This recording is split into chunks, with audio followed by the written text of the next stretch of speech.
Dato irrelevante, gente. El centro de carga tiene 5 pines, 5 voltios, datos negativos, datos positivos, un pin de detección y uno de GND.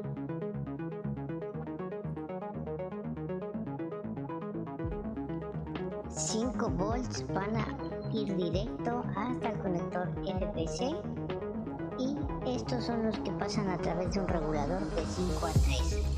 Datos negativos y positivos van igual junto a los 5 volts. El de detección baja y va hasta el controlador, el U4.